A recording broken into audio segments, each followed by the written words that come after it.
Sir রিসেপশনে কারো খুঁজে পাওয়া যাচ্ছে না, সবাই পালাইছে।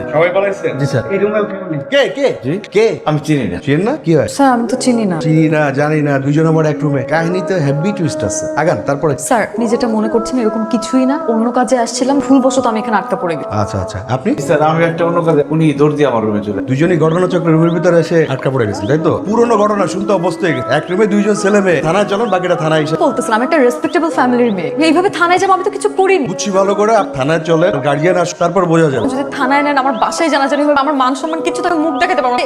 এখানে একটা সমাধান করেন প্লিজ স্যার। এইভাবে বললে হইব না, স্যার বুঝাইবো। আমরা দুজন প্রেমিক প্রেমিকা, সামনে আমাদের বিয়ে, ফ্যামিলি প্ল্যানিং করতেছি। খুবই ভালো। কয়দিন পরে কে? আজকে বিয়ে করে। না না না না, স্যার ভালোই হয় স্যার, আপনি একটা কাজ করাই দিলেন। নিচে একটা কাজী অফিসের কাজীকে ডেকে নিয়েছেন। কাজীটা যে পাঠাইলেন, আমার কাছে কিন্তু কোনো টাকা পয়সা নেই। ওটা আমার পক্ষ থেকে গিফট। আসসালামু আলাইকুম। ওয়ালাইকুম আসসালাম।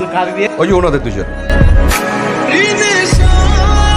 বিয়ে যখন হয়ে গেছে, আমি তোমার সব দায়িত্ব নিব। তুই আমার দায়িত্ব নিবি? তুই নিজের দায়িত্ব নিতে পারিস যে তুই আমার দায়িত্ব নিবি? কে বলতে যাবে তোর সাথে থাকবো, সংসার করবো? স্বামী স্ত্রী তো সংসার করে, আমি তোমার স্বামী। থাপ্পড় দিয়ে তোর দাঁত ফেলে দিব, তোর করার স্বাদ মিটাই দিব। ফাজিল কথা, ইচ্ছা করে এটা তাই না? আমি এটা ইচ্ছা করে করছি। তোমার দেখার পর আমার মনে ধরে চিন্তা করলাম বিয়েটা করে হয়, সুযোগ ধন পাই। তোমার বয়ফ্রেন্ড তো একটা তার আশা করে তো লাভ নাই। বলছি না আমি এই বিয়ে মানি না, তোকে আমি আজকেই ডিভোর্স। 3 মাসের আগে ডিভোর্স দেওয়া সম্ভব। 3 মাস পরে ডিভোর্স দিব। 1 সেকেন্ডে বিয়ে হইলো, 1 সেকেন্ডে ছেঁকাও খাই গেল। ও নো।